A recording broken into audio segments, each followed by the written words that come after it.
I feel honored and utterly privileged to be in the same room with a country great like Andy Mwesigwa, for all the effort he put in sport. Exactly. And how it resonates with actually what we are discussing today, to let people know that they can do other things other than what they are currently doing. For example, when you say skills that pay the bills, work to wealth, we would like to let people know that, first of all, what is a skill? Yep. We realize that you can be naturally gifted. There are people who are naturally gifted. When they are born, they do not have to go to school for that particular thing. Someone is born and is very good at running.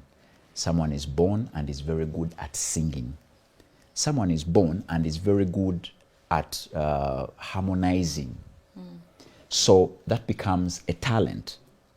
However, we also have people who have said that I'm going to put in the time to learn speaking, to learn cooking, to learn how to play football, to learn how to decorate, to learn how to rear dogs. So we would like to tell people that whereas up until now, they could have failed maybe to discover their innate talent, something they were born to do. They can now choose a path where now they learn and they say, I want to do this. They go and pick knowledge. They go and pick skill. After attaining that skill, it will be extra. For example, you can be an accountant, but you go to a nutritionist and you learn how to organize meals that can help people cut weight. Exactly. You can be a lawyer, but then also you go and learn probably how to be an MC, and you actually speak on functions. These are things that will bring in money to your coffers every once in a while. So we want to encourage people not to depend on that very one thing they are doing currently. The qualification. That qualification. Like we want them to go elsewhere and pick on something which, after some time, because usually skill just takes effort and time.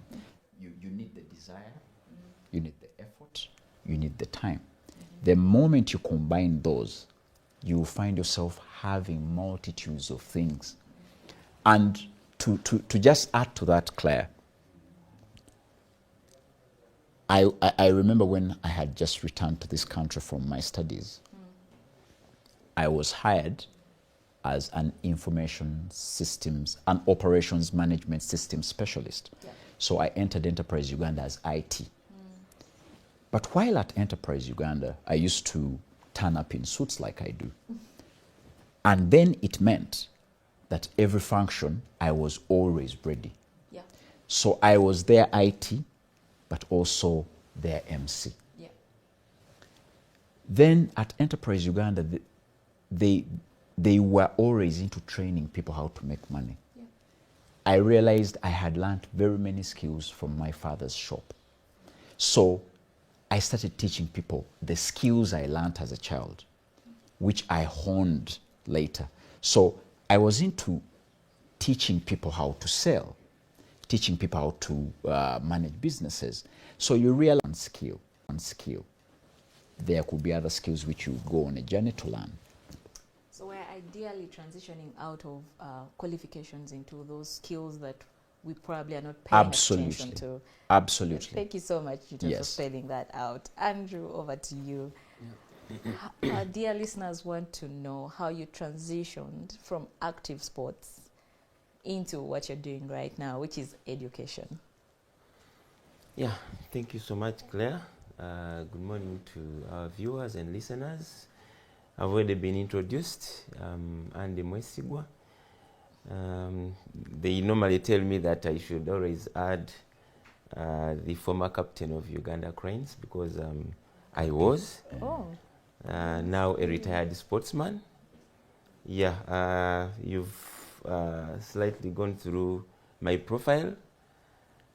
I started playing football as a young boy, but I would like to inform all the viewers and listeners that besides doing sports, I also went to school. Yeah, Ande Mwesigwa holds a diploma in business administration and management. Yeah, you've posed the question that how have I made it to transit from a sportsman to what I'm doing now as an educationist. Yeah, I'm a director of Amesco High School, a secondary school found in Wakiso district. Along Hoima Road, you branch off from Chikuampanga stage, then you get to Bugwanya village. I would like to inform all the viewers that I think it is because of my background, probably, that led me to smoothly transit from a sportsman to an educationist. Why? When I was born in Jinja, my parents treasured so much education. They used to insist that I should go to school, get the education, and actually it was my mother who could tell me that the time you'll finish education is when you'll be free to do what? To play football. You know, but you know, talent is talent. I kept on playing, you know, in all those hardships, being caned, not to get to the field and play, all in the name of doing what? Acquiring education. So I went ahead and completed my education, and I continued with the football. So I think I attribute that to that background, that as I was playing football, I knew that education is more valuable than what? Than sports. So actually when I turned professional, started earning, my desire was to start up a school, you know, get into education, because actually right now it is well known that I don't know how the government thought about it, to actually combine education and sports, you know, to be under one ministry. I think they knew that maybe talent without education is valueless, and the reverse is true.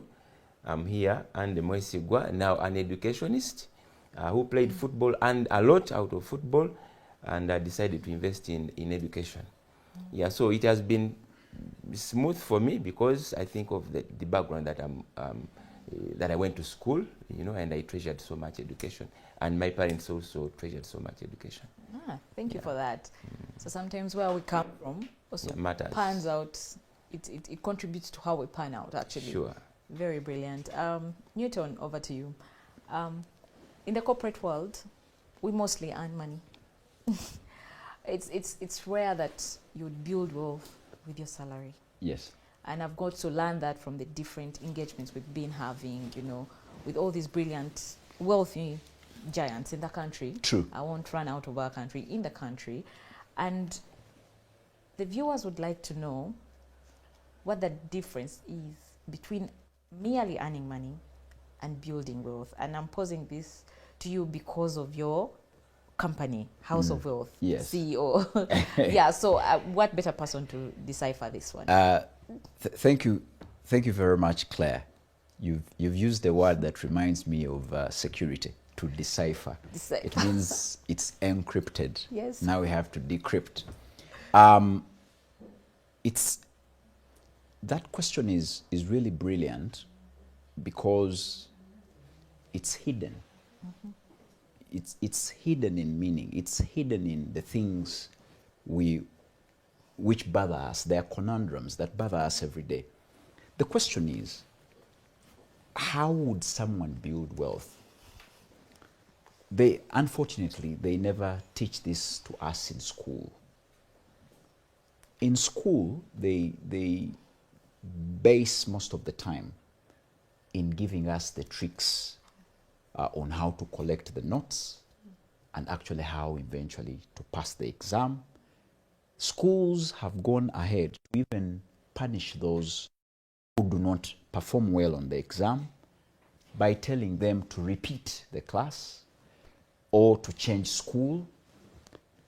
And society has gone ahead to reward those who have excelled in school by showing them on TV, by doing all these sorts of things. So when we leave school and we come into the world, we are as virgins as they all come when we are unable to actually know what building wealth is. We actually carry a notion or a thought process that when you get the money, just make sure you ask your boss to increase the money. When you get the more money, you'll be wealthier. It's quite unfortunate. We would like to tell people here and now that it does not matter how much you get.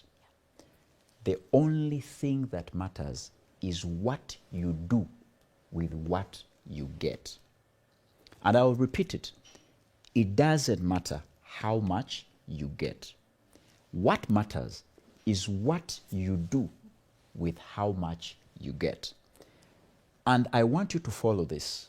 If we are all employed in the same company and someone earns 30 million, 40 million, 20 million, 10 million, notice that those people who earn 40, 30, 20, 15, by the time they tell them the job is no more, you could find they're distraught, they're under so much pressure. They can even tell you, I do not know what to do next, which will come as a shocker to you who has been earning 2 and 1.5. And you're like, but I thought at 40, at 20, you would have made it. And you see it in our day-to-day lives when, for example, no disrespect, but if you look at our parliamentarians, if they tell you how much they earn, you are like, I must be in parliament. But when the people who are in parliament tell you, we are planning to leave because we got the money, but we did not become wealthy. It's because when you get the money and you do not do something with it, this money is like water. It just flows. So I wanted to juxtapose that with a statement that a person who makes 40 million, which is 10,000 euros, and they do not do anything with the 40 million. They just turn up dressed well, smelling well, driving well, and happy with their family. But they do not do anything with the 40 million. And the person gets 3 million in that same company. But the person who gets 3 million keeps on putting aside 1 million with a goal to buying land every year. So they put aside 1 million. After a year, they have 12 million. They move 25 kilometers outside the city. They buy a plot. So it follows that after 10 years, the person who was earning 40 million, because they did not do anything with the money, this person who was earning 3 and doing something with the 1 million, saving with a goal, it follows that after 5 years, 10 years, they might actually have 6 to 7 plots. When the announcement comes that we are downsizing, we are chasing you from this work, this person who has been doing something with the money has 6 plots. The other person is like, I have now to write a new CV. So what people should actually start with is, what am I doing with what I'm making? Because let them not forget, expenses have a habit of rising to meet its best friend, income. So expenses look at the income and they're like, now the income is at 2 million. what are we guys doing at 500,000? They move.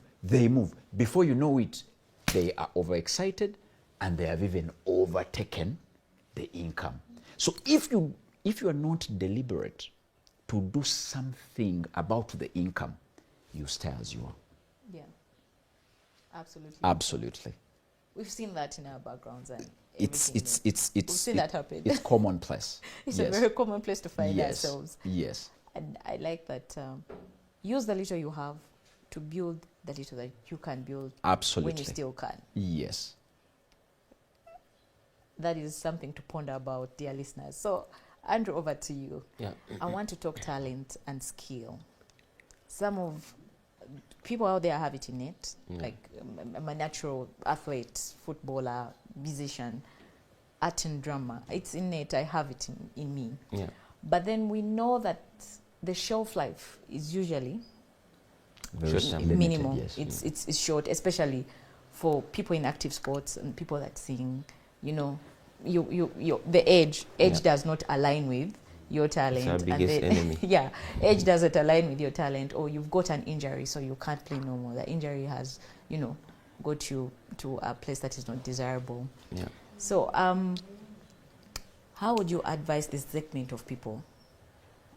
Now that you're experienced, you've been through it, you know what it means. How would you advise them to use their time and money in a place where that they can find a cushion? Because it's sad to see someone who was up there get on the street and they're nobody, and you can barely be recognized. And I want you to bring it back home. Unfortunately for us, it gets hard.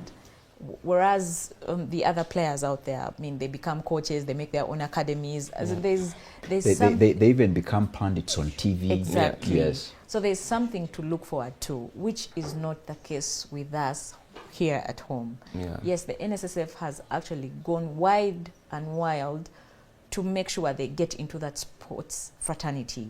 That when Andrew at a given point is injured and cannot play defense no more, or when Andrew is at that age where the team does not need him, what happens to him? How do you then survive?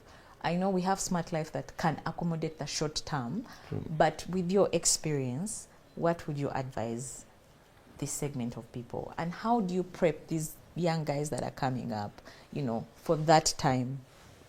Yeah, thank you, Claire. I would like to immediately get back to my submission, the initial submission, that talent without education is valueless. My advice to all the little ones, I should call them little ones, or the youths. Yeah. Actually, sports is being done by youths. It is only maybe after active sports that you can get into, administration and so on. But with and actually that by that time you're not earning actually much. So I would say as you're playing, you need to have the discipline, the financial discipline, knowing that sports is not done for a long time. Actually that is where we go wrong, thinking that we shall be maybe in active, sports forever. Yeah. So and this one goes back to what I said initially, that we need to have these youths going through education. All the levels. It is very important because education is a lifetime. But with the talent or sports is limited for some time. So if you have the education with you, you can again venture into, actually you can even use the sport itself to actually earn a living after active sports. Yeah, to the little ones, I would say, actually this shall go to the administration. There is a very big tendency of actually now schools having the so-called footballers in schools. Yeah, I've seen high schools do it. Yes. I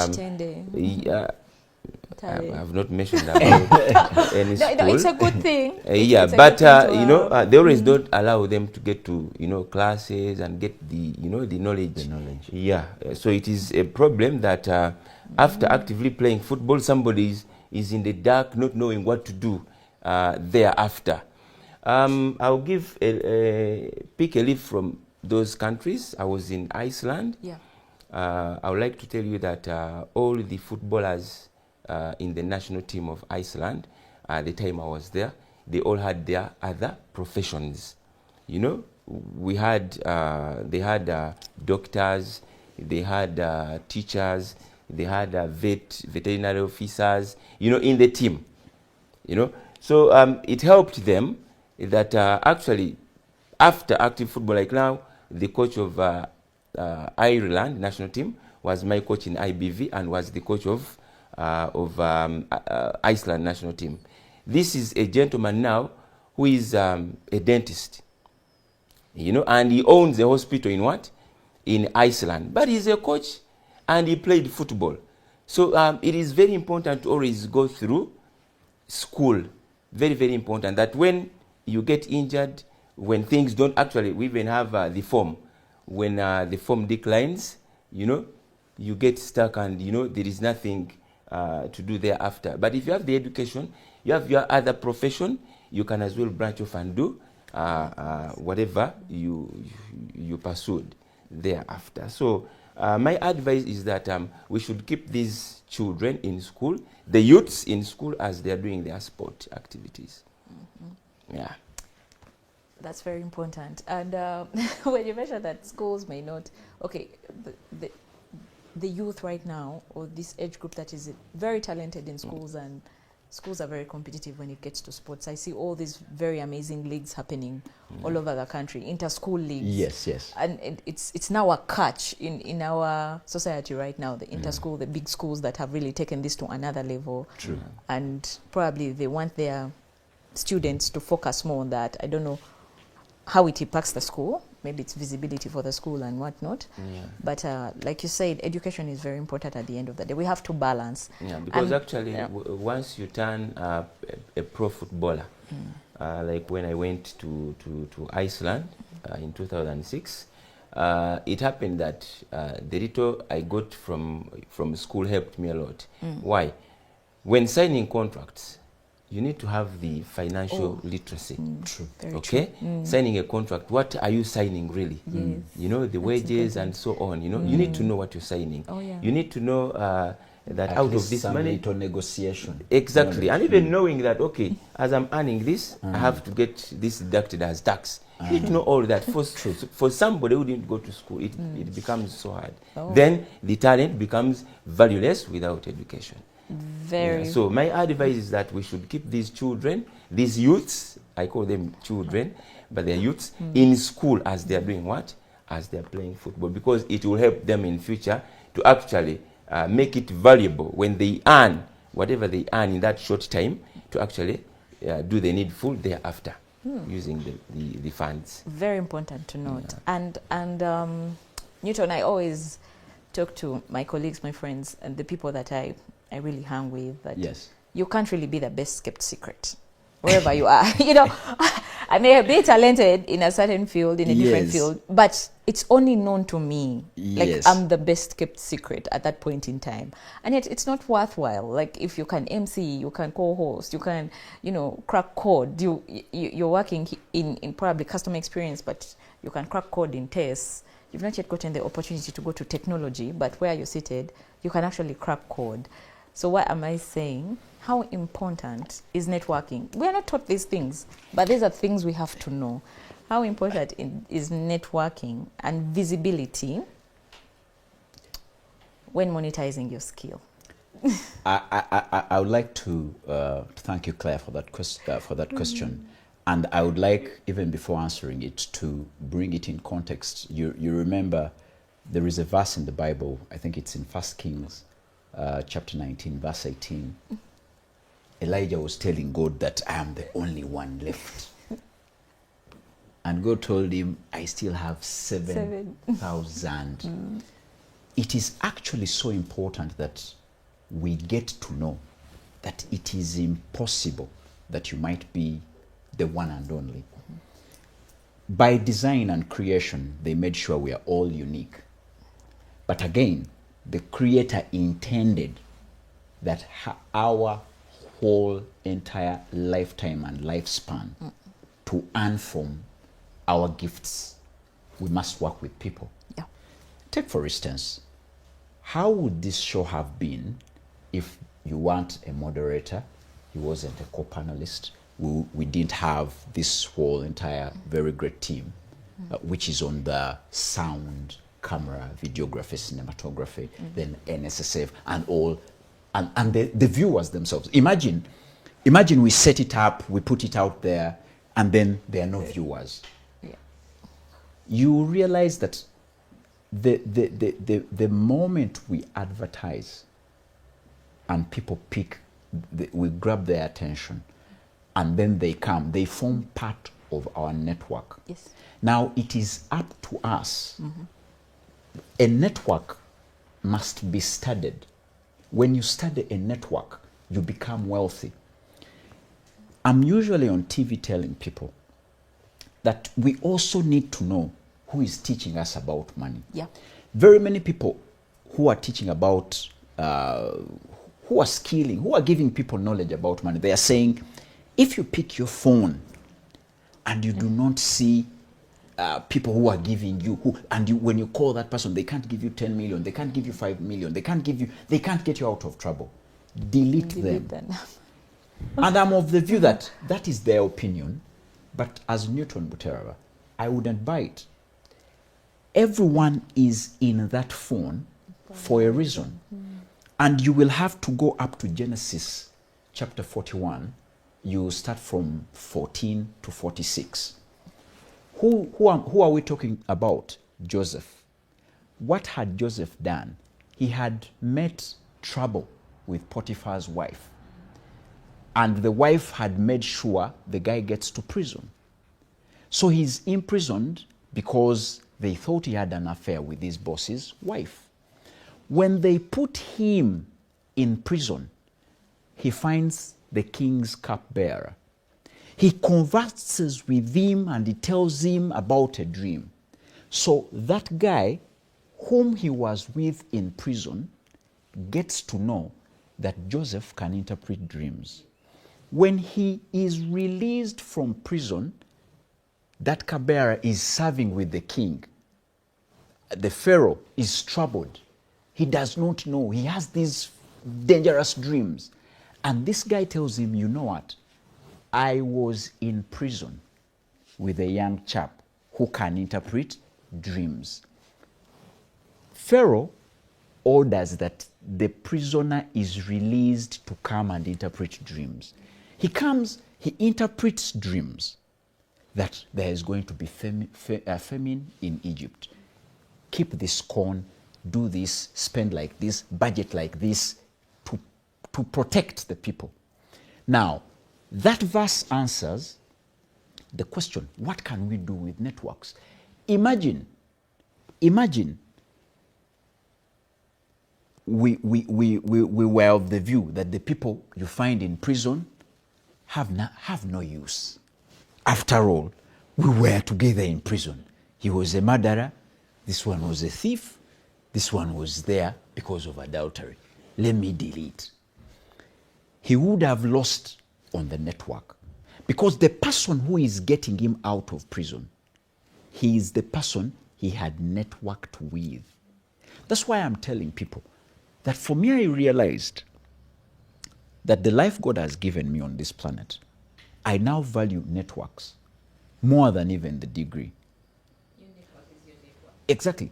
But you must be able to nurture the network. You can be online. For example, if I'm on a network, like maybe a network carrier like MTN or Airtel, if you have the line, which is the network line, but you do not have airtime, you won't be able to make calls.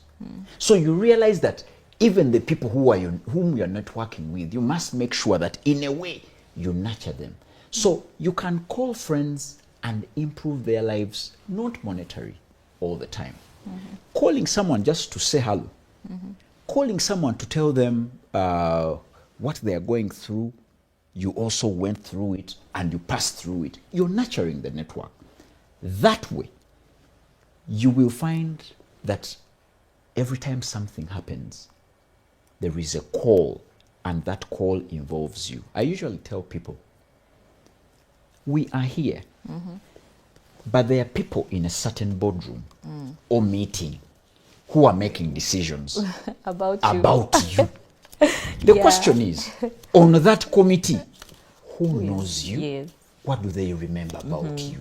So it is so important that we brand ourselves with a character befitting of a recommendation.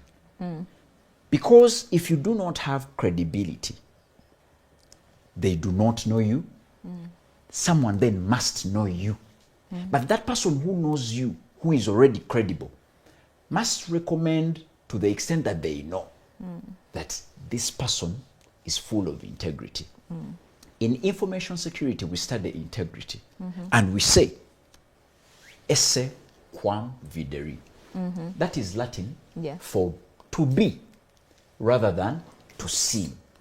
If I'm recommending Claire, if I'm recommending Andy, I must be comfortable that the Claire I know will be the Claire I recommend. Yes. The moment the Claire I know has some other ways, the Andy I know has some other ways, they lack that integrity, I won't recommend them.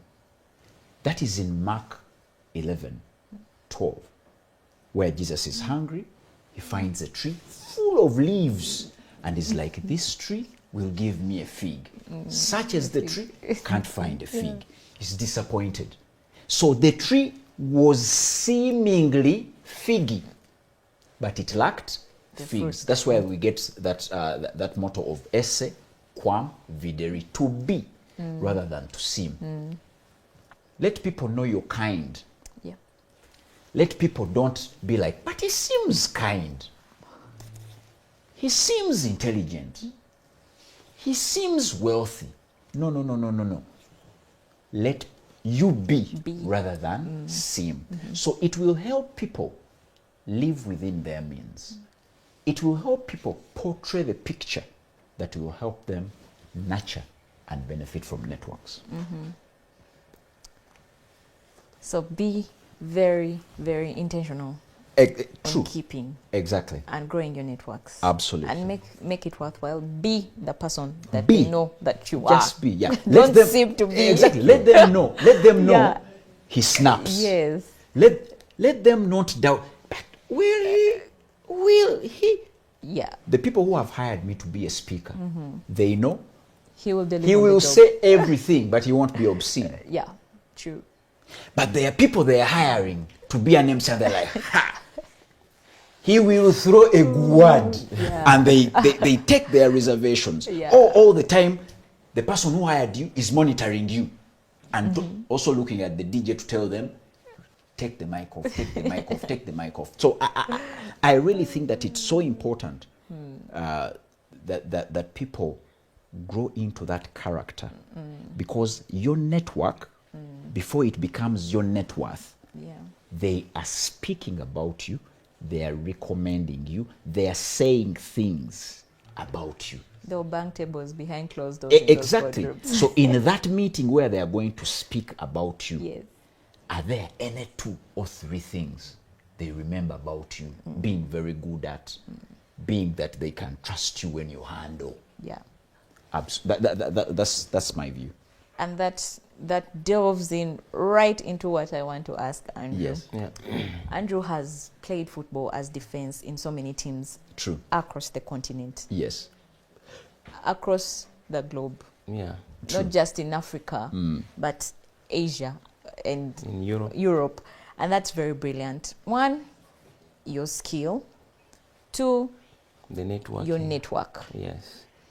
And of course, we are very aware that talented people, sports people, are paid very well, True. depending on the team you're playing for and the level of skill you bring to the table. But then there's also one problem. managing or making financial mistakes while you're there? We've seen it on the news where they go bankrupt. I mean, they're filing tax cases on them. Yeah. I don't know. They may not have good managers, but, well, like you said, an education is very paramount to have. True. Even when you're a sports person, you're in arts, you're in that different field, music, name it. So, Andrew, have you made financial mistakes before? And how did you bounce out of them? These are things that happen in the different fields that we work in. True. Especially in your fields, like of talent. Have you made those mistakes before? Did you get swayed by the money? Yeah, of course, but probably maybe, talent these days is very commercial. Exactly. Yeah, and once you become a professional footballer, that means you're going to be earning. Mm-hmm. But initially when I was in Uganda, because I played for several clubs here in Uganda, and to be honest with you, there wasn't that big money as people thought. It was just fame, just being known. And Mwesigwa, captain of Uganda Cranes, then playing Sekafa and so on, captain of Sports Club Villa, captain of Mbale Heroes, but in the actual sense, we're not earning that much. Mm. And by the way, it is where actually the public gets it wrong with the previous soccer players. To be honest with you, they never got any money. Yeah, but they had the fame. So people thought with the fame, they're having what? They're having money. But to be honest with you, they never earned money. I give an example of myself. While in Uganda here, when I left in 2006, the only thing I had with me was just the sofas in my house, the bed, okay, and the fridge. Imagine, but I'd played for over 6 years in the Super Division League. It is until when I went pro, outside of Uganda, I went to Iceland, then I started earning some good money. Mm-hmm. Went to China, earned really big. Went to Kazakhstan, big. Then Cyprus and Vietnam. When I was retiring, it was not that much. But I would say, while in Uganda, I never earned, I never made any financial mistakes, because I didn't have anything to invest in anyway, so that way I would say, but I will talk about now when I turned professional. Yes. To be honest with you, I'm one person who does not party. I'm not a luxurious person, and to be honest with you, I think I've never made a mistake in my finances. Only that, they are inevitables. Like when I just come back to Uganda, opened up a school, and I went into a lockdown. So the business was somehow affected. As you know, education took like 2 years without operating.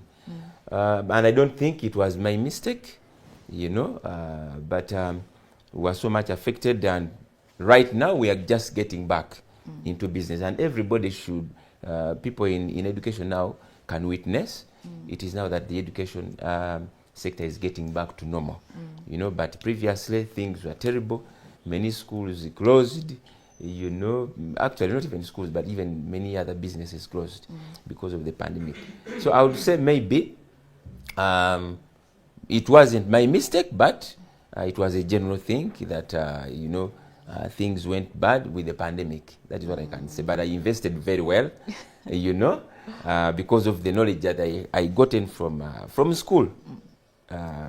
And my background as well, that my parents treasured and loved so much education, and I got in the interest as well as a young child that maybe I can as well become an educationist. And actually it was my prayer. By the way, I don't know, we have Skype. Do people use these days Skype? It's obsolete now. Not so much. No, like I think they stopped Skype. Yes. Must have phased but out. I would like to tell you that I had a vision right when I was still young, when I was processing to go turn professional. We were using Skype, actually communicating and so on. My Skype profile picture was the plan for my school now, where I'm a director. Oh, That is, I think, 20 years ago. that's long-term planning. Yeah, so I had a plan with me, for sure. True. Yes, That's so I had a long-term plan with me, and I was like, if God allows and I get money, I will build a school. You know, and it is exactly what I did after turning professional. When I got in the money, I bought the land and said I have to build a school, and it is what I did. So to me, actually, out of whatever I've done, whatever I've earned, I don't think I've made a mistake, but it is at some point nature, yeah, that you know, led us to somehow get a slide. Yes, yeah. So my advice as well to the little ones, to actually, after earning whatever they earn as sportsmen, because it is an activity that you do for a small time, is to invest wise. Yeah. Very brilliant. And I like the fact that you were deliberate on not making financial mistakes. True. You're one of a kind, I must say. In our fields where we are, we're making a couple of financial mistakes. Absolutely. You make them, you learn, you get back on track. Fair and square. Yeah. But then, would you point someone to the exact investments they would take? Because I know that there are very many. Lately, we are all deliberate on our finances and you know, trying to make good, trying to do it right the very first time. Chances of doing that the very first time, highly unlikely, but of course it happens for some people. Like you, who have not made any financial mistakes, except for COVID that came and knocked everyone down to the ground. Okay, at least most people, well, we're learning to, you know, coexist with the pandemic. What exact investments would you point someone in your field? Okay, so now as you're actively doing sports, you so much concentrate on doing what? On that talent, you know, training. You don't have time to maybe move out and so on, venture into other what? But I would say real estate. Real estate is the way to go for any active sportsman. Because as you're doing the sport, you're busy, you don't have time. Yep. You know? So if you invest in real estate, buy land, you know, buy those properties, to me, I think you can keep your wealth there. And maybe after retirement, you can come out and maybe say you sell one, develop one, you know, and, you know, you let life go on. So real estate is a very big deal for any sportsman, and I would recommend that. Okay, I believe they're all hearing and you know, trying because to as time about goes it. by, you know, it adds value, you know, like that. Than you know, investing probably. If you are to invest in maybe a retail shop, you know, you're not there to monitor. You know how much how much they've, you know, they've stocked, how much they've sold, the profits and so on, tax and so on, you know. So the monitoring becomes so hard. You know, the fact that you're busy with the sports. But if you invest maybe in real estate, you buy land, put it there, buy a building, put it there, you know, the value is automatic. Somebody can come and, you know, make valuation. After a few years, you know, the value has risen, you know, be it land, be it property. Yeah. Amazing. Yeah. So that is what I can advise, that sportsmen and any other busy person should invest in what? In real estate. Newton, is that what you call patient capital? Absolutely. And That's what you call patient capital, right? Yes. And I like what Andy has said. Yeah. Because real estate, by its design, it was designed to help us keep money. When you are a football player, when you're a talented, when you're a skilled individual, be it a boxer, be it a footballer, there is a time when you hit the peak and everyone wants you. Everyone wants to sign you. They throw a lot of money to you. Now, notice that the people who are abroad, if you studied them, they are losing money in 3 ways.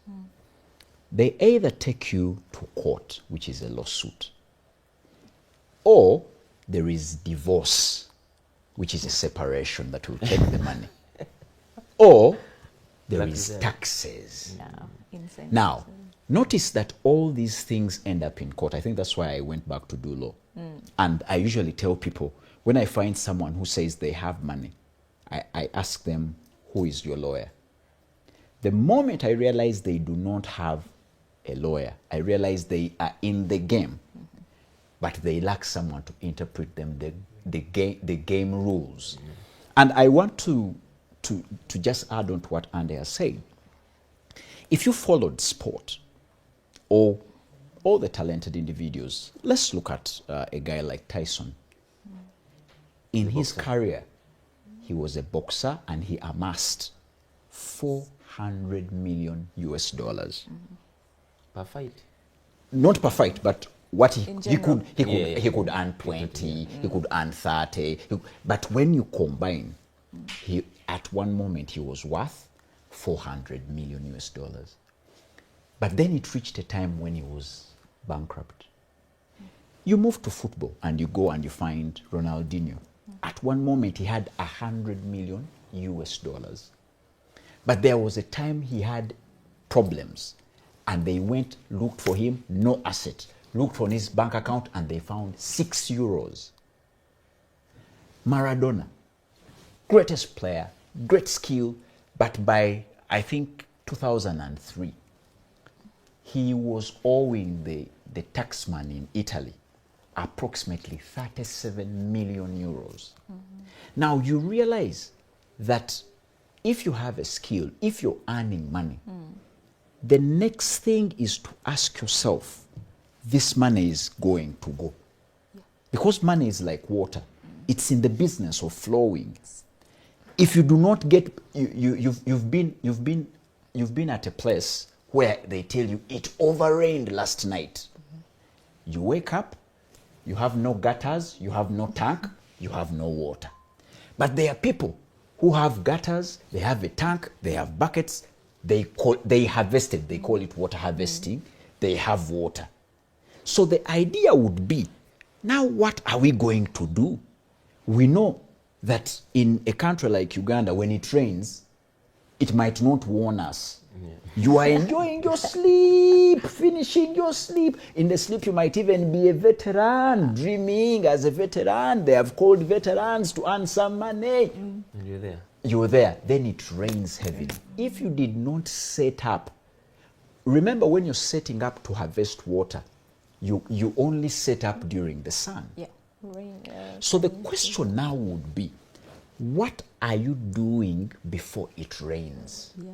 That protection unit. Exactly. What are you doing before the money comes? Can you even plan about land? Don't wait for money to come, then you buy the land.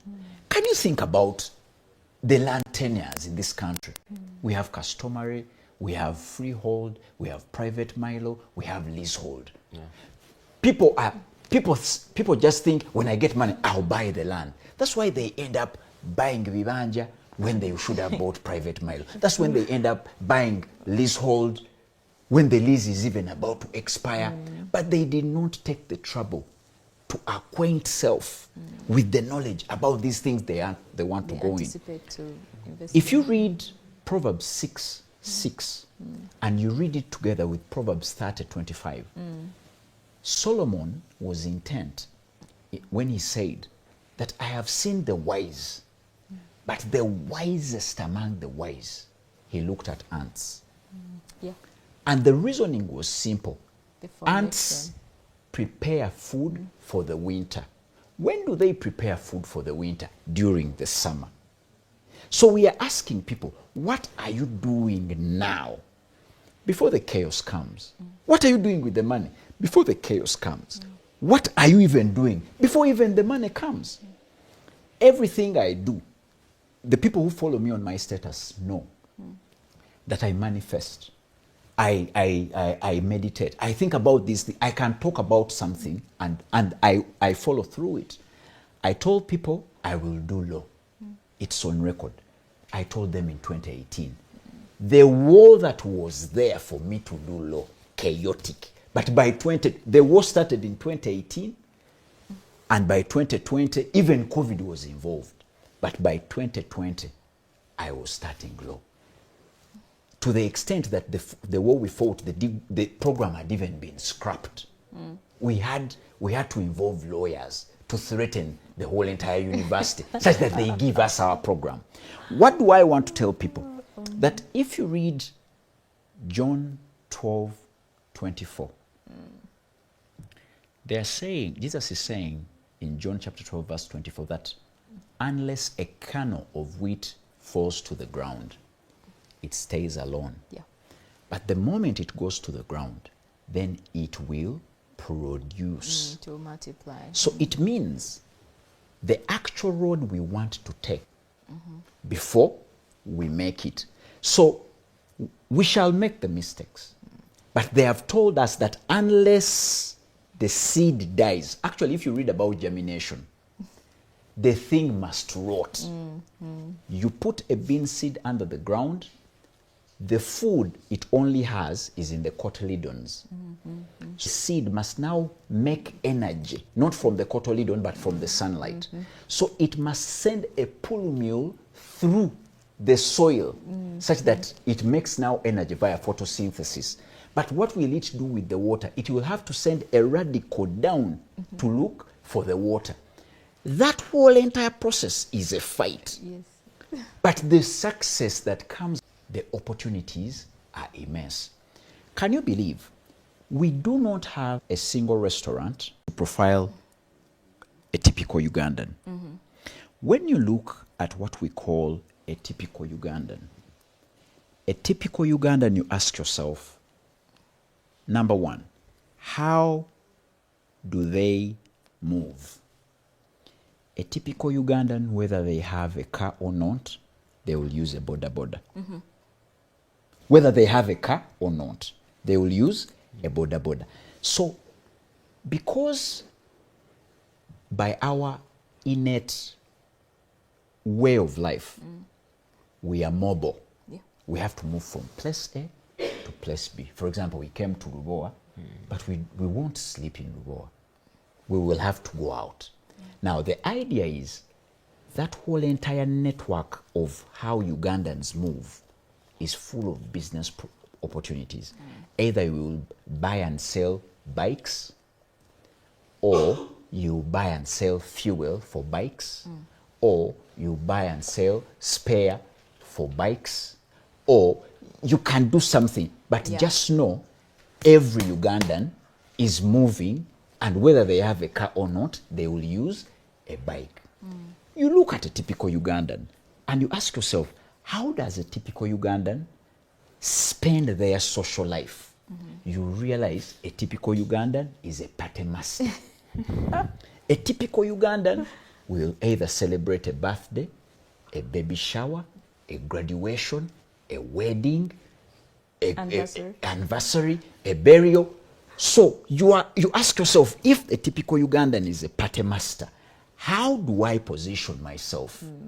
And I've realized that when you look at parties alone, the whole entire value chain for parties has numerous businesses. The people who are making cakes will earn money in this country because Ugandans will always celebrate. For us at LDC, we buy cake for every birthday. So our farm has 32 people. Everyone must eat cake. Now LDC has like 20 farms in Kampala alone, and they have the same habit. So if you're into cake, if you're into photography, if you're into videography, if you're into hairdressing, if you're into beverages, if you're into gift shops, if you're into event planning, if you're into decoration, even when you realize that you have land you're not using, but around you there are bars, there are what? Go talk to the barman and say, this place can be your parking lot. There is a lot of money you will earn. You just say, every car that parks here, 5,000. The bar only has the bar setting, but they lack parking. So they will come and park. If 20 cars park and each car has paid 5,000, that's 100,000 a night. The land doesn't decrease, it doesn't increase, it doesn't rot. it gave you 100,000 in one night. And you will find that now, the whole entire time you've been earning, that money from parking can even pay fees. Talking about fees, you look at a typical Ugandan. A typical Ugandan is not in the business of giving birth to one kid. Typical Ugandan won't even give birth to 2 kids. They won't even give birth to 3 or 4. If they gave birth to 3, they will call other people's kids to be with them, their relatives and all that. Now you ask yourself, how do you tap into the kids' business? Boutique. You see, you can dress up the kids, you can feed the kids, you can stay with the kids. If you actually said, this is my house and my garage is the daycare, what do you actually need? The parents will come with the pampers, with the milk, with everything. All you need is to stay with them. So I realized that there are numerous opportunities in this country alone, numerous opportunities which you can harness. So the ecosystem is actually larger. Absolutely. And it because fits into each other. Exactly. And I realized that people can, they just need to think, when there is something you're doing at your workplace, but you're like, how do I also tap into the national cake? Okay, so that brings me to this.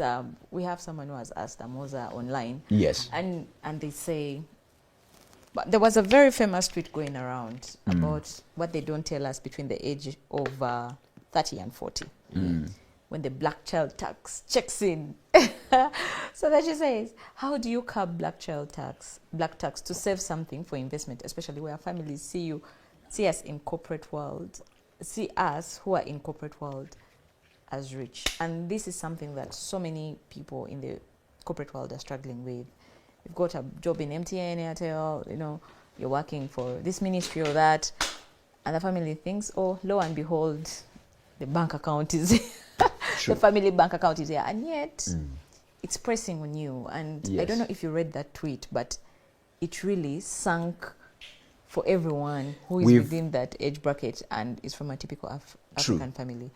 And this question is to both you, Newton, and Andrew. But Andrew can first give us his opinion. Okay. And then Newton will fall in. Yeah, actually, you've talked about the corporate world, where I'm not. Yeah, but the black child tax, I don't know if you have an idea. To me, I think the perception is wrong, because you actually don't know what that person is earning. So to be there anticipating that this person is earning, that much, and you expect a lot from him or her, I think it is wrong. Yeah, because we really don't, actually how much that person may be earning, his or her expenses actually, so it is a poor perception that we should just change, If somebody makes it to maybe such levels and maybe earning, to me, I think we should just support and pray for that person to continue earning, and maybe if he saves something, he can as well do what? Throw back to the family. Yeah. And just to say, these are things that you're not prepared for, to be honest. But you just find yourself taking on the mantle in in 4 out of 5 families in Africa, like you just find yourself taking on a mantle, and and again, says, live within your means and take on whatever you can. Probably declare that, guys, I'm not earning as much as you envision I'm earning. Yes.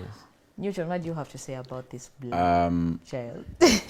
This black tax? You see, it's coming from a premise. As Christians, we've actually been called to look after family. I think it's in 1 Timothy 5:8, where they say those who do not actually look after their families are worse than non-believers. However, the same Bible has called us to be diligent, to be able to balance. Yeah. Now, usually the question is,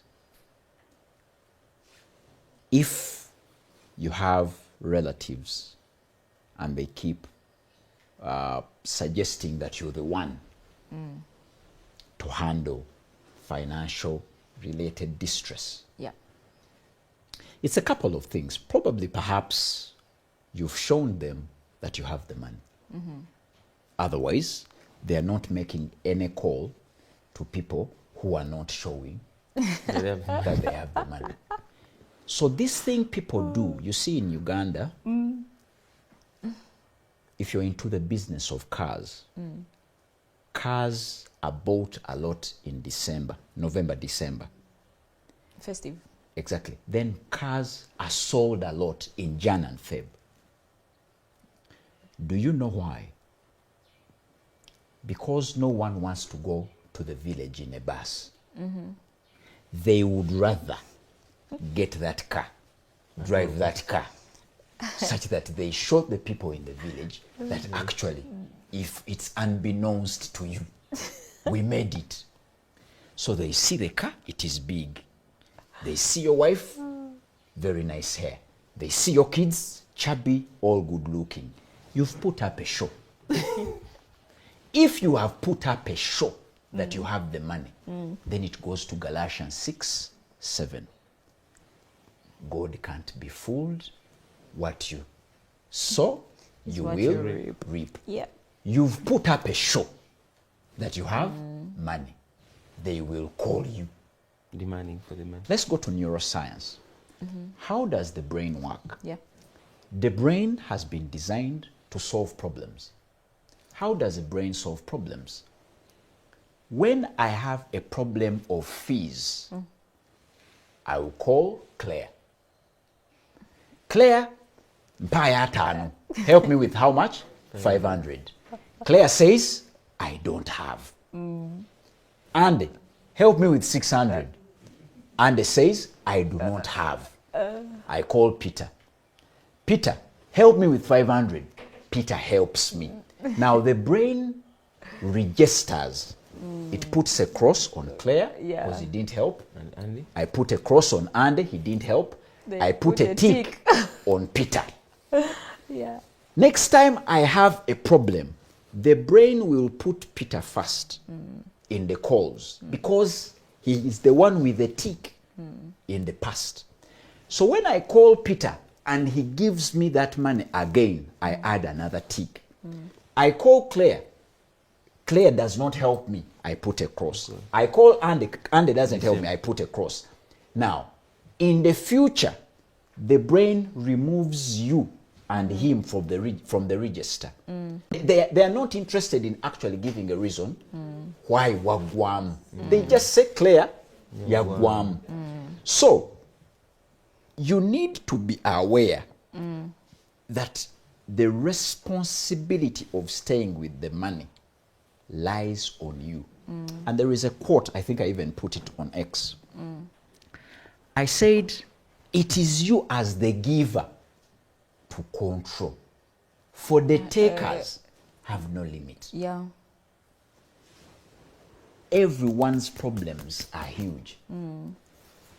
All our friends, they will have fees problems, Yeah. rent problems, Yeah. food problems, clothing problems.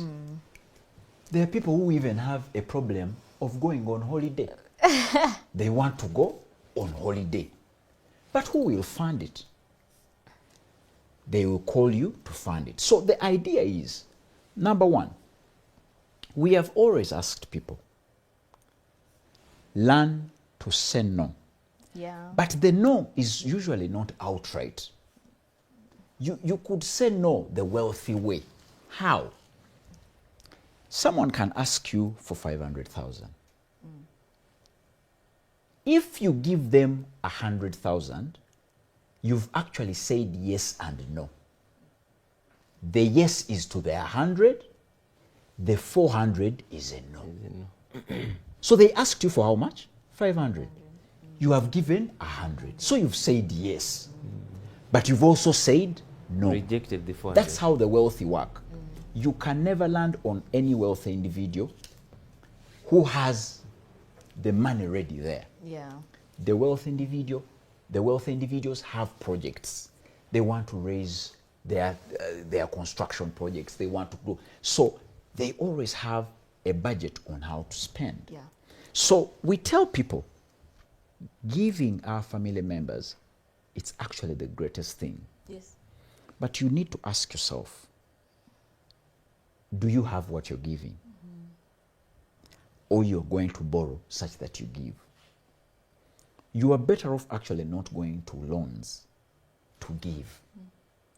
You are better off first putting yourself in a position to give. Why is it that all the wealthy people, they finish with a charity? Yeah. No wealthy individual starts That's with a charity. Mm. Andrew Carnegie makes a lot of money, then finishes with a charity. John D. Rockefeller, a lot of money, finishes with a charity.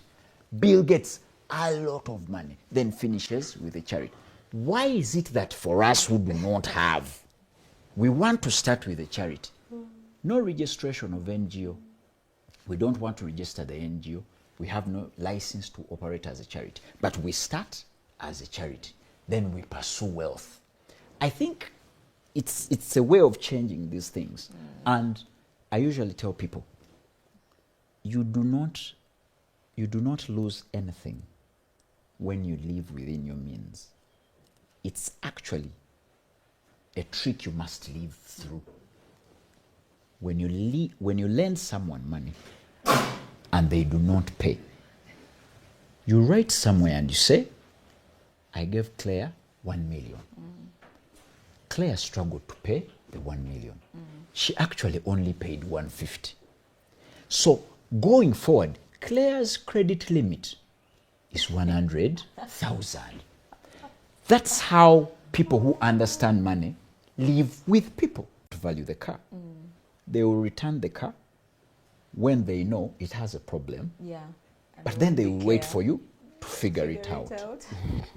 But when you figure it out, maybe they open the boot and you see what has been done to the car. For some reason, you will now hold that person in a different regard. So to protect the friendship, in Luganda we have a saying, echito omukwano, wola na kwazika. To lend and when we, as in be prepared to kill the friendship when you lend and maybe lease. So to protect the friendship, you are better off talking to this person and say, you wanted 200,000, but actually I'm also struggling, but have this 50. At least start from there. It's a good start. It's a good start. Yeah. So that way, you will be able, when people call you for that black tax thing, they will say the problem is fees. You ask how much is fees. They will tell you fees is 1 million. Other than, because when you take them into a lecture, but can you afford that school? They will say, now you look at this person, they're asking me whether I can afford the school or this. You can say, let me buy some of the needs. Maybe you buy the books, or you buy the pens, or you pay for the uniform, or you pay something. You pay something. But when you come out outrightly, and you pay the other people's fees, before you even look after yourself, or you look after your home, you're going to land into 1 Timothy 5:8, where you in your homestead, household, you won't even have food. So we need to live a balanced life. We help, but the help is directed or guided from our means. Yeah. So in other words, Yes. this tendency of people calling some wealthy people mean. Yeah. Is it okay? That will happen. Actually, That will happen. usually the question is, Yeah. no wealthy individual ever died. I've never attended any burial where the cause of death was someone being mean. So the wealthy don't fear to be called mean. But actually they're not even being mean. They are trying to live within their means. Because they woke up, planned for the money. Exactly. So today they will help, tomorrow they might not help. There is no law that they might. They have to. I've read very many laws in all my law career, but I see no law that you They must have to help by always help. force. So ideally, It's a deliberate as a effort. giver, Yes. you must take the controls. True. Because Exactly. the takers have no limit. No, And yes. I hope that Amuza has noted this. Takers have no limit. They have no limit. But as Just a take your giver, you kid. have Just to have if you want to know control. that the takers have no limit, Yeah. enter with your kid in a supermarket. Such a take. See how they pick. They will pick ice cream, pick sweet, pick biscuit, pick. They have no limit. Actually, they Until own you tell them everything in you the can't take supermarket. you can't take this, you can't. So it's you, the giver, who should have a limit. The takers have no limit. Yeah, so that's quite interesting. And coming back to the corporate world, where we have to negotiate for our pay, I don't know if, and I'm sure also people in the sports fraternity Yeah. negotiate for pay, Exactly. like in that field of sports, art, drama. As you're all that making one. contracts. Yes, you have to negotiate for pay, but negotiating for pay is one of the most difficult things to do. One, you have to be confident. You have to know your worth. You know, like what exactly we're talking about.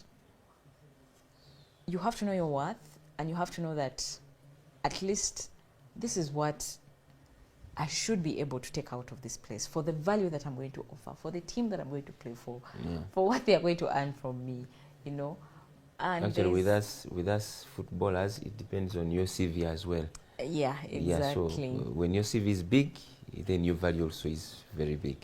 Yeah. So how would you hone confidence as a skill, especially when negotiating for your worth? In sports, and Newton, you're also going to talk about in the corporate world. Yeah. And okay, men may have it easy, and I'm sorry for being gender biased at this point in time. Men may have it easy. They always have it easy at that point in time, but women struggle to negotiate. They struggle to, they take what they're given. Yes. Especially in the corporate world. A man would throw back the contract and say, no. I'm not guys, taking this. I am not taking this. Yes. You get it? So how do you hone that skill?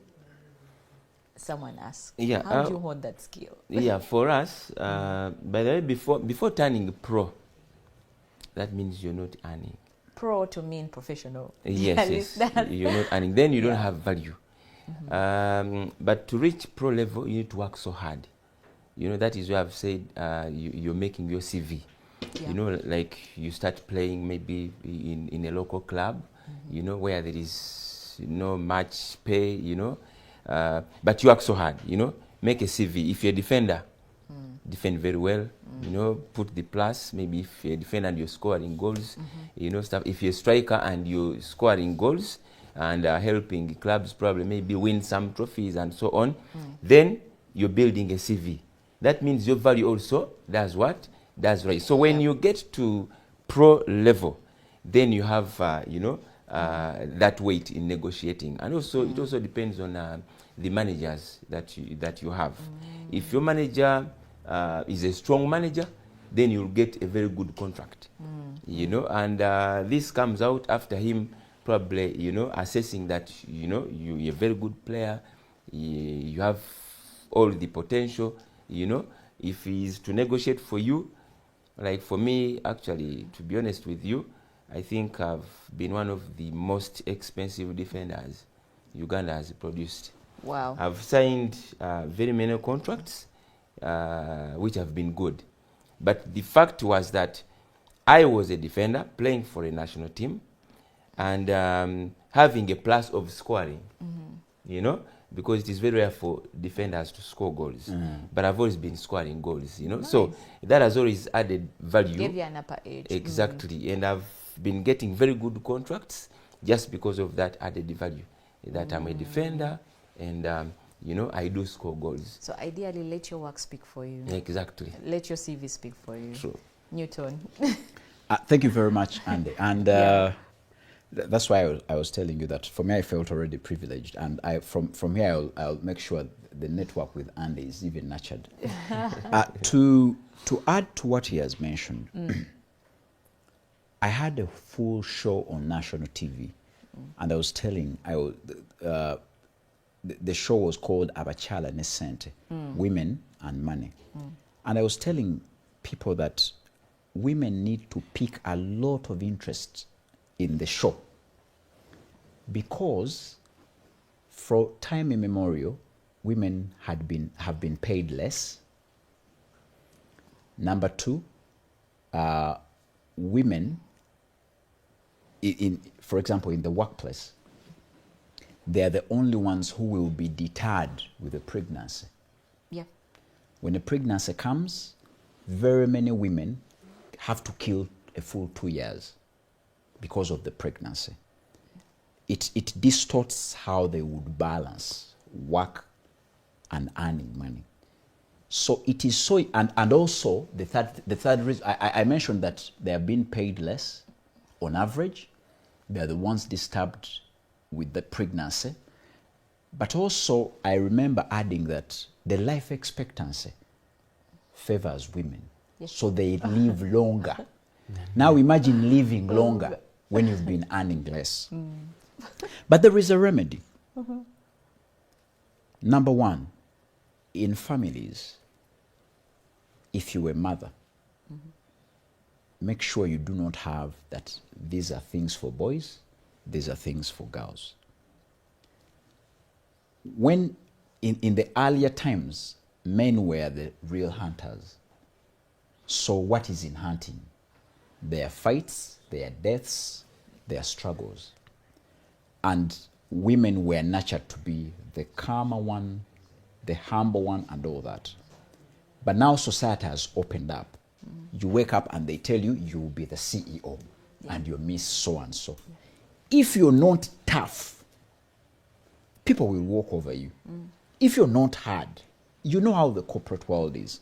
But usually what I tell people, that the actual remedy, the confidence you will need, if you read Proverbs 18, verse 16, when you read Proverbs 18, verse 16, and you read it together with Proverbs 22, verse 29,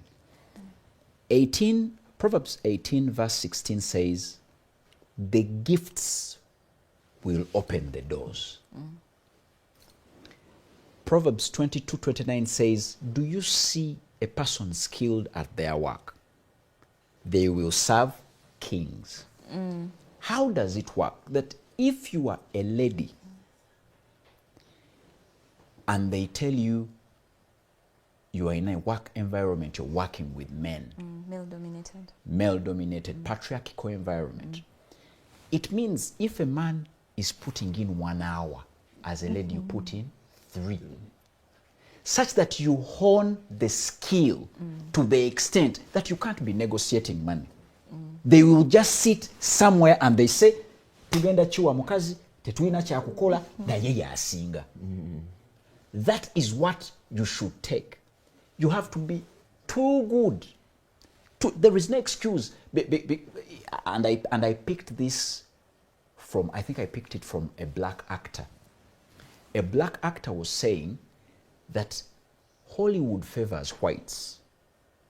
So if you know that Hollywood favors whites and you're a black actor, then it means you come when you're like a Swiss knife. A Swiss knife has a nail cutter, has an opener, has a scroller, has a what, has a filer. You must come. That's why you fully see, equipped. yeah, that's why you see when you find black actors, they can sing, they can dance, they can act, they can speak, they come when they are really too good. So when you are a lady in the workplace, if you can't be too good, ask someone who is too good to help you on the journey of being too good. Yeah. But then also, people negotiate poorly. You can't be in a negotiation and you're telling people the money is low. The moment you're talking about the money is low, you're losing. You must change the conversation from the money is low to, but I'm bringing this amount on table. That's why I tell people, when you enter an organization, you have no business sitting on your desk. Go to accounts. What are they spending? What is that particular organization spending money on the most? What can you conjure up as an idea that will save the money? Remember, all businesses, whether in Juba, whether in Israel, Vietnam, or Saudi Arabia, they will all have a profit and loss. Yeah. That profit and loss statement, at the end, the very bottom line, we see whether net profit or net loss. Yeah. That net profit or net loss is dependent on the operational costs. No one will increase the salary where utilities are taking them by the neck, where all these other expenses. So when you come to negotiate salary, you can't be talking about, but now I'm being paid low. You have to say, before I was employed, this organization was bringing in sales of 10 million. I'm on this job, I'm bringing in sales of 40 million. The way I'm being remunerated, it's not commensurate to what I brought on table. You're not talking about money, you're talking about your value. I've also been discussing with these departments and these departments. I realized this organization would actually save money there, which we would earn as an increment. Hey, now they say, hey, so we can give out. That is the way. But also, be self-aware. If you are not good at speaking, find someone who is good at speaking. Hone the skill. You see, we are talking about skills that pay the bills. Yeah. And one of the skills that pays the bills most is speaking. Negotiation. You will negotiate. Can you imagine that even in marriage, people who realize that speaking was hard, they go with the bogezi. Do you know why they go with the bogezi? Do you know why they go with the bogezi? It's because the other family will just be saying, but now you look, you made our daughter give birth to 2 kids before you came for the introduction. Those are 100 cows. If you do not have a mortgage to actually say, they were still young. That's why they had to go into these things of pregnancy and all that. But actually, you see the economy. Let's do 10 cows from 100 to 10. Negotiation. Yeah. So you learn these things. Learn how to negotiate. There are books on negotiation. Influence. YouTube is full of people teaching negotiation. And lastly, I will add, I picked this from someone. Yeah. It must have been some auntie of mine called Auntie Grace. She said, your job description won't give you a promotion. A promotion will come from the things you will do outside your job description. Oh, yeah.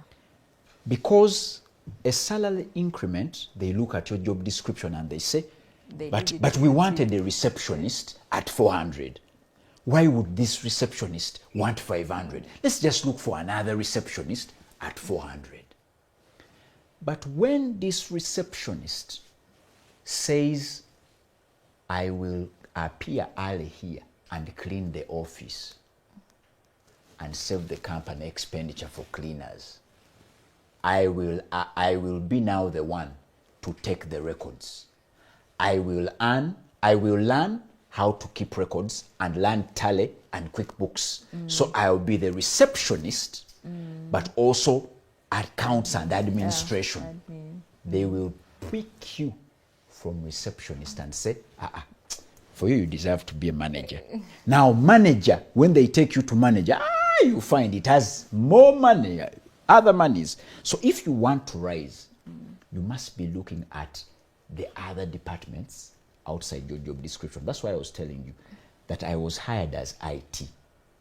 But because I was training people how to make money, I became an international trainer and they put me on a Harvard Business School course. That's how they play the game of being on job and earning more from what you know. And knowing your worth. Yes. Lastly, it would be unfair for me not to really table this. A young lawyer is asking. And, lately, the young people... A young lawyer? Yeah, okay. a young lawyer. Okay. Yeah. I am a young lawyer. Okay. And I just want to speak to this. Lately, Okay.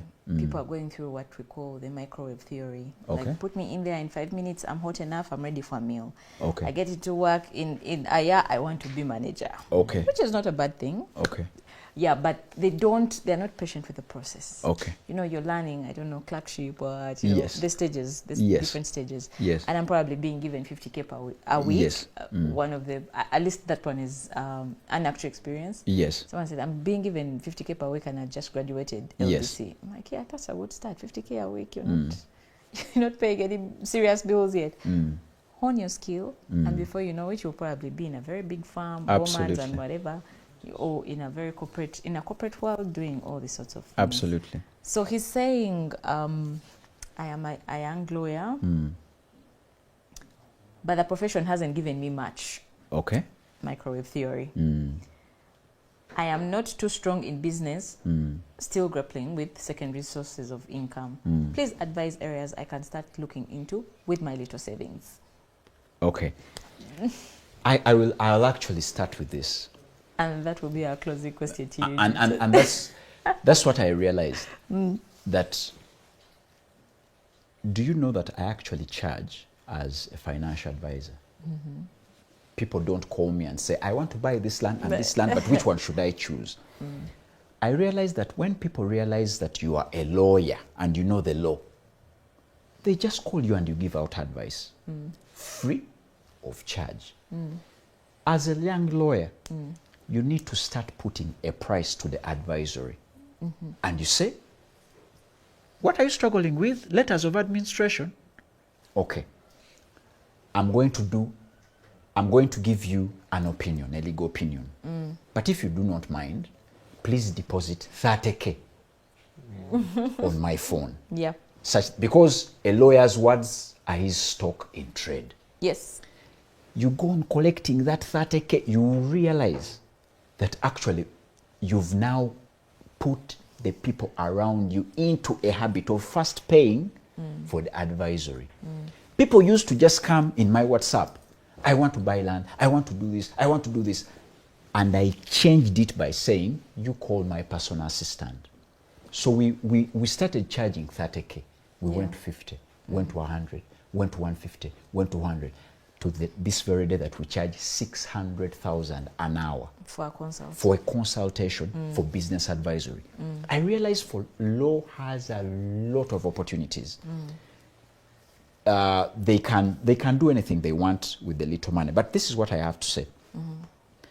Saving the money with the little savings little savings you have. The moment he has not mentioned the how much, you could find his little savings at 10 million. You could find his little savings at 500,000. So he knows as a lawyer that as lawyers we do more research on making further inquiries. So this conversation here might not actually customize what he can do because I lack the information on the little savings. I might tell him, put it in a unit trust. But then you realize that if you put 100 million in a unit trust, it only makes you 1%, which is 1 million. So he should get, he could get financial advice, actually paid financial advice to be guided. What I realize is the period to transition from university to your actual making it is hard. The reason it's hard, it's because the world wants experience. Look at the world as a moving vehicle. It wants a driver that can drive the moving vehicle. The world will not stop because you can't drive a vehicle. But they want that when they get you on board, you know how to drive. Where will you get to know how to drive? By going to a law firm. So because a law firm knows it is teaching you how to drive the moving vehicle, it is reluctant because it knows it's giving you something more valuable than a salary. So I would just encourage all the lawyers, like we all are, if you're in clerkship, you hang in there. You live on the bare minimum, but you make the network. Let them know you're very good at reasoning. Let them know you're very good at articulation of the law. one client like this will be impressed and will say, but I met you somewhere. Hey, yeah, I met you during clerkship. Yeah. I'm struggling with this. And that one thing will give you a breakthrough. So graduation doesn't mean that you're a master of the trade. Absolutely you not. learn. You actually haven't. You do not have the society wants experience. It's the Exactly. currency. So dearest young lawyer, be patient with your experience, learn the process, Yes. open your eyes and ears and make money with what you have and Hone go the about skill. like that. Hone your skill. Yes. Thank you so much, our dear listeners. We've come to the end of our We webinar. haven't. No, we're coming to the end of our webinar, and I would like my guests here, Newton and Andrew, to give us their parting shots Before they do the parting shots, they're going to do the Surprise. parting shots, and I need to take her back for training. God. Clearly, she graduated, but has not gotten the expertise. I definitely think it's a conversation that goes on and on and on, and Yeah. we are making up for a few minutes that we lost. But thank you, Newton, for those kind words. Thank you, Andrew, for those. For the I mean, education. so I have something here from Jackson saying, thank you. You know, sometimes when you can't make it, you get near to the people who have made it. So even Nakuti today has made it because people here are saying, thank you for bringing those gentlemen and ladies. It's a collective thing. Yes. Thank you, Jackson, for appreciating these persons. Just to bring this to a close and for people not to feel like they are being sent to the well without jerry cans. When Newton calls for experience, I just want experience is showing up. You are there. But what will actually get you paid is the expertise. Yeah. Because when I woke up this morning, I got experience. I am experiencing Loboa. Absolutely. But what expertise am I picking? Can I actually pick someone from the gate and tell them this house is this much? Have I? Yeah. So This is how they experience arrange. without knowledge, experience without skills. In all this that we are doing, and just as Newton says, let's get into a conversation that is customized. Yeah. Because in the first case, why did you start saving? Yeah. Why did you? Reason is so key. The bit about Smart Life is it's giving you that flexibility to do what you want to do, but we need to make sure you're not just doing things for just. Yeah. When you say I do not drink, and you are very, very comfortable telling everyone how you have good behavior, you're not drinking. Yeah. You need to be able to further go and show someone that I do not drink, and the money for drinking is here. Yeah. It's not good enough to say I am not drinking, because the person who is drinking is going to show you I have drunk 10 crates. They have accountability. But you who's not drinking, you can't show us the money equivalent to the 10 crates you have saved. So we have to get into that bit, and the flexibility of Smart Life Behavior. gets you into that that conversation and to hone your behavior. Yes, you were saving. Now you want the money. You haven't done. You have just postponed an expense. You didn't save at all. But let's have that conversation. But be assured, Smart Life has the flexibility to take care of that. Newton, Sir. Buteraba, Sir. Headmaster, sir, please Sir, finish it. Headmaster. Thank Sir. you so much. Yeah. I was Here making... we do homework, and we want Yes. to share with persons. Yes. And before even you share, I want to share a book. Between last webinar and this webinar, we are given homework to read books. Yeah. The last person we hosted told us she's the president of the book club. He's my old boy in SMART. Oh yeah, Yeah. he has an amazing story. What is that one book, one podcast, one thing? And you're going to put this with your closing remarks, because as we wind up, that you are telling these persons out there that please, this is your homework. The next time we come for webinars, you need to have done one of these. All right. Thank you very much, Sir Headmaster, sir. When they usually ask me about books, for some reason I send people back to the books. So I tell people to read the Bible, and I tell people to read the Quran. For example, I'll just give them three verses. I want people to read. I want people to read Ecclesiastes as a book, which is in the Old Testament. But in particular, I want them to read Ecclesiastes 9:11. 9:11 is befitting for this scenario. it is saying the race is not for the swift. Yeah. The people who are actually skilled in running are not usually the ones to win the race. And they say the battle is not for the strong. And they highlight that we are all tamed by time and chance. If you now read that Ecclesiastes 9:11 and you read it together with Ecclesiastes 8:7, Ecclesiastes 8:7 is saying none of us knows about tomorrow. Yeah. So if we do not know about tomorrow, then we better off start thinking about tomorrow. And how it calls a question of humility on us. It calls a question of trying now to understand what do they want us to do in this world. And I'll finish by saying perhaps they want us to James 1:22 everything. James 1:22 is saying don't just be hearers of the word. Put in practice. We have had these conversations. When did we start these webinars? I was today informed I was the first webinar panelist. Exactly. But which year was that? That was 2019. 2019. Now, imagine if anyone, because in that webinar, I must have talked about saving. Yep. Anyone who saved in that webinar and they go into a culture of saving, they have saved for 5 years. Yep. 60 months. It's actually approximately like 6 years. Anyone who was thinking about investing, they probably, their land, in 2019, the land I bought in Wachiso at 13 million is now 32. So those who invested in 2019, those who saved in 2019, everything just grows when you put it to rest. The issue is, people will say, we've been never done. But they won't put into action. Yeah. True. And that is us backwards. So I will, if they want a book, I've read very many books. I've done very many courses. But it somehow perplexes me when I read a very interesting chapter in a book and I'm like, but this is what Ecclesiastes says. This is what Jesus says. This is what is in the Quran. This is what I read in the Bible. So I realized that most of the things we're going through, they all pick from the Bible. So I would tell people, read Proverbs. It's a full book. Read Ecclesiastes. It's a full book. Relax. Put into practice.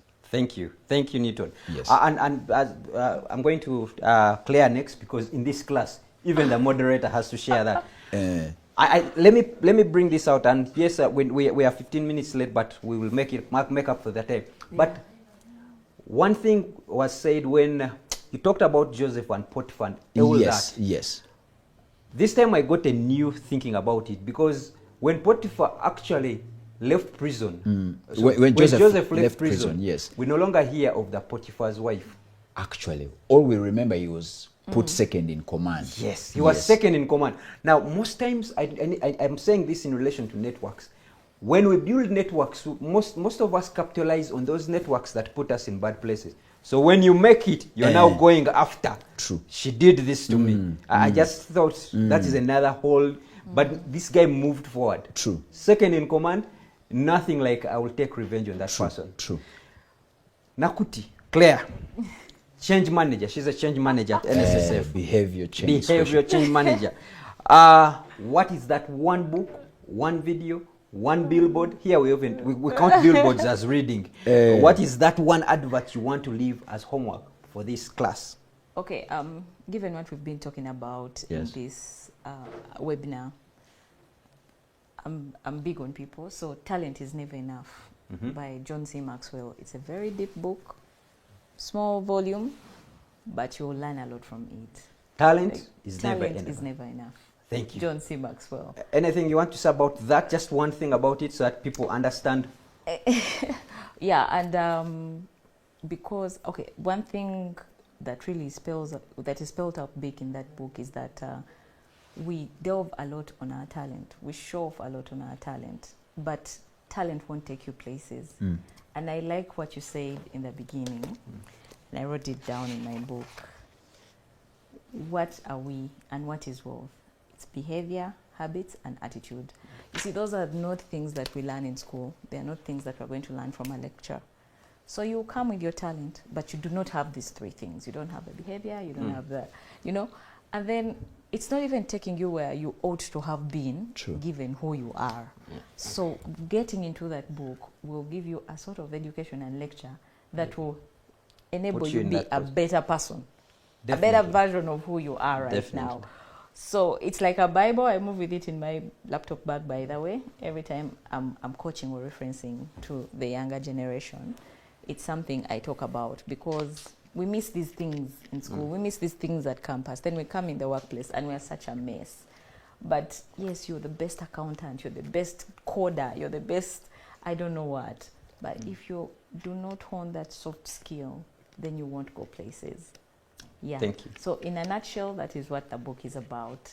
Podcasts, I'm very big on Simon Sinek, because he brings out what a work culture is supposed to be and behavior, and he knows one of the projects I'm running. So for me, I listen to him a lot. He's always on replay. So I don't have any particular podcast I'll point you to, but he's so big on YouTube. Just go listen. Put Simon Sinek. Thank you very, very much. I am opening up a can I may not be able to close. But thank you so much. Thank you so much, Claire. Andrew. Yeah. The full name? Andrew. Andrew. No. When are you replying? Oh, Andrew. Mr. Mr. Headmaster. Thank you.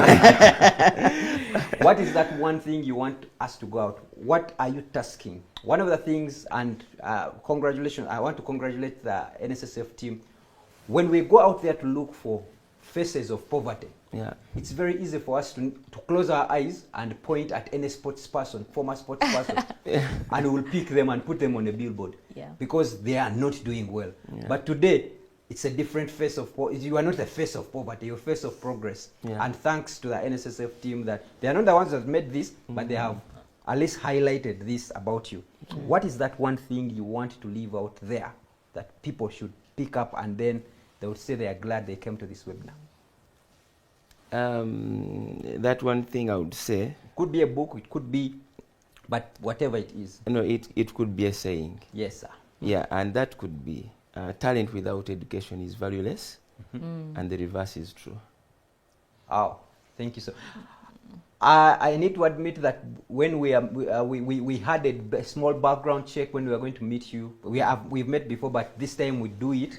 And someone came into the room and told us, if Andrew doesn't talk about education in sports, then he has killed the bit. So they even told us, if he doesn't say that he doesn't like this, the sports fraternity, there are so many sports people that are gnashing, or they are failed to advance because they have no education. They actually, after football, what can they do? They don't have A6. So true. I resonate with that. It is very complicated these days that even to become a coach, you need to have a Senior 6 certificate. Exactly. And so most of them don't have that. Exactly, yeah. Thank you so much, everyone. Oh, yeah, I've been told to check my WhatsApp, a very small minute. I need to reply to this. Smart Life, people are asking about Smart Life. Sarah Ntongo is saying, help me as a stay-home. We may not answer all this, but what we are doing is, help me as a stay-home mom, looking for who left the job market 14 years ago and embarked on child rearing, now wants to get back on the job market after kids have grown up. Mama has a diploma, degree, and a finalist to achieve masters in humanities, work and experience. How can I overcome this obstacle? One of the things we do as NSSF is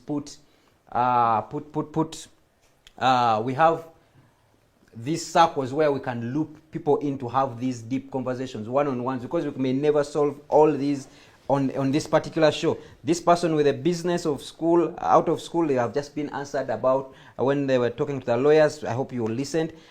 Smart Life is coming up so much. Mr. Musazi Stewart said, I have just joined Smart Life. I am so excited. Ladies and gentlemen, there is that point in life where you feel you have accomplished something. Exactly. And today that accomplishment can be, I hope our QR code is up there. Just do something. As I was beginning, I was saying there are those people with valued mouths, but clean hands. You are not Yeah. doing anything. Yeah. They say so many things, they But do they don't nothing. want to go in To the do just trenches. do one thing. And the law of compounding says just do one thing thing, daily. yeah. I mean, you can talk and now start another topic, but we may not be able to do this. Thank you so much, NSSF, for doing this. Thank you so much, the back office team. Fenon does this for us. They have been doing this for us for a very long time, and we are thankful. From the NSSF team, financial literacy, and the panelists, Newton, Andrew, Claire, thank you so much.